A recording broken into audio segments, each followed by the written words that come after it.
Welcome back to Connection Point Studies. We are really glad to have you along with us as we start this brand new year in Connection Point Studies. And Alex, it is so great to have you as our new leader in Connection Studies. And you're going to help us do this entire series, this called Get Back series. And so great to have you along. Give us a little bit of your dreams for this year for Connection. Well, I'm really excited to be here, really excited to be a part of this. And I'd say one of my biggest dreams is just getting more and more people connected and understanding really the good impact that being a part of a small group can be. And you have small groups. You're in a men's group. You have a couples group. Yep. You've done a lot of small groups. They've really impacted your life, haven't they? In a great way. I mean, just the other day we were sharing just of the influence that the people have in our lives, and it's been a very positive thing for me. You know what? I hope people will use these studies and learn a lot about them. Now, I have a feeling there's some new people starting this study for the very first time. So let's give them a little bit of advice. I'm going to give them my piece and you give them your piece. Okay, sounds good. My piece is, I think, the most important question you answer is that first question, which is all about the coffee cup question. It's all about sharing individually around the group, making everybody reveal a little bit about themselves, because I think that's how you connect in a group. And so don't skimp on that first question.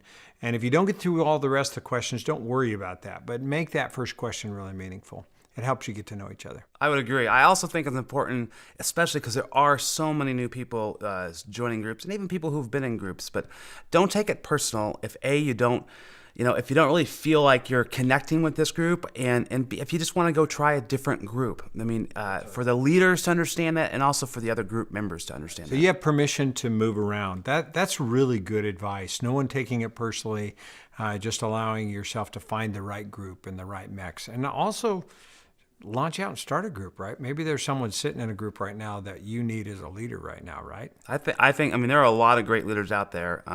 And so we're trying to identify those and help encourage them to step out. Okay, let's get into lesson one. Now, we've got this first week. It's a whole series called Get Back. And I've taken this scripture from Romans 12, and I'm doing a whole sermon series on it. And we've written Bible studies based on Romans chapter 12. So before we get into the actual scripture, you've got that warm-up question for them. So let's give them that. All right, here's what we want you to do. We want you to answer this question. What is your most severe injury that you've had? Okay, and everybody in the group answer it, and then we'll come back and talk about it.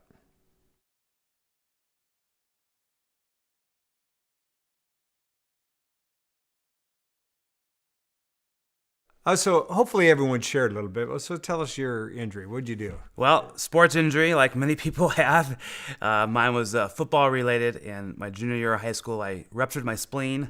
Really? Playing football. Ended up in the That's kind of dangerous, isn't it? It was. I ended up in intensive care for a week in the hospital. Wow. Out of school for 3 weeks, and it was close. It was. So it was. Mine, I bit my tongue off playing football, so that was my deal. That was a career. Bit your tongue off. That's awesome, man. And do you have a tongue still? Yeah, I did. It all grew back, but it was just barely hanging on. It was flapping in the breeze. It was really funny. My tongue just swelled up that big. So that was before mouth guards were invented. My mouth guard flipped out while I was doing it before mouth guards. Come on, Alex. All right, so hopefully everybody shared it. I imagine those stories are pretty wild and gross and all kinds of things. So Alex, we want people to read chapter 12, verses 1 and 2, and then we're going to have them come back and talk about a question. What's the question we have for them to answer? How can our bodies be a living and holy sacrifice to God? Okay, everyone answer that, and then we'll come back and talk about it.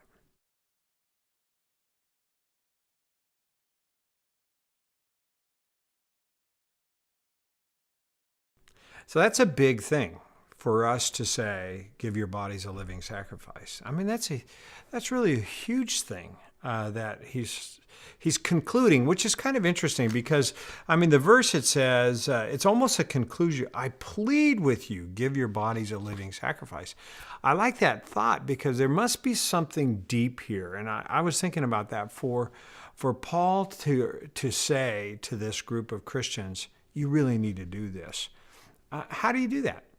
Well, I mean, there is no one right answer, first of all. There's not just do this, but it has to do with how we give ourselves away and how we go about of ways what we give back, and especially when it revolves around the church, and giving yourself of time, of resources, and of doing it with the intentions of serving God while you do it. Right. And that's what I really look at in this study. It starts with giving, because I really do think you find your purpose in life when you give and when you're doing something.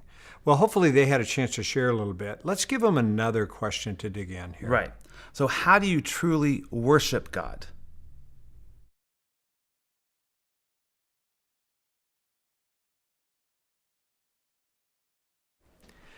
Okay, so Alex, it's just kind of again in this verse 1 where Paul says, I plead with you, give yourselves a living sacrifice, Right. which is your true act of worship.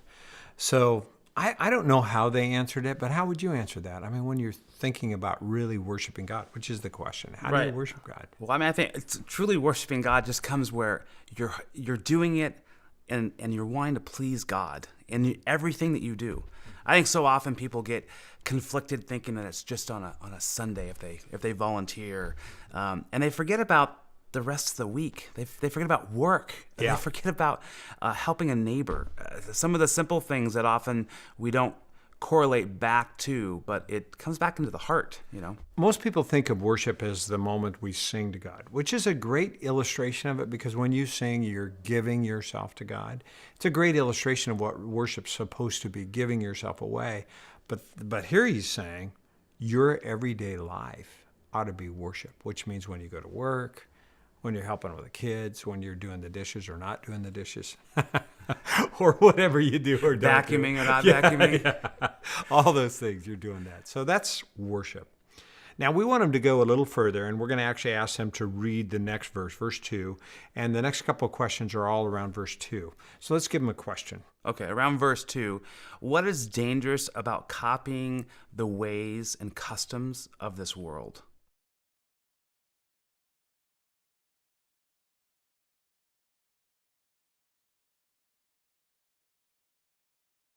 So copying the customs of the world, what is dangerous about it? I mean, I would think there's some good customs that we ought to copy. There's some good things that, greeting, shaking hands, whatever.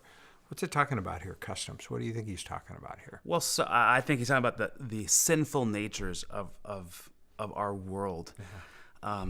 It's I think dangerous. our world naturally goes to the worst, the lowest denominator area. When there's no boundaries and no limitations, we see that in television, right? When you take all the limitations off after a certain hour, and all the limitations, it goes to the lowest denominator, right? It just happens. Yeah. And we all tend to do that. And if we're copying the world, that's what we're going to do. No, definitely, and that's where it can be. It also can lead you into a trap of that when you see others doing it, and you can often think it's okay. And customs, there are different customs around the world that are, we just think of America, right? It's our natural way of doing things, right? But when you go over to other parts of the world, you see different cultures and customs, and you realize, wow, that really could be. We are still fairly conservative here compared to other parts of the world. So It is true. And the truth is that as we look at our world, we're not supposed to copy our neighbor or anyone else. We're supposed to follow Christ. That's really what it's about, which is really, I think, around the next question, which is, give them that next question. Same verse. Right, same verse. So why is it important to allow God to change you?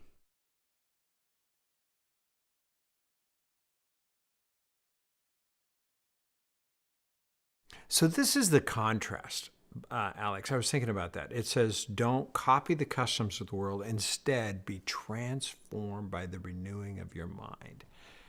This is all about the way we think, isn't it? I think it goes back even to the first question, where we're talking about the work and the pleasings.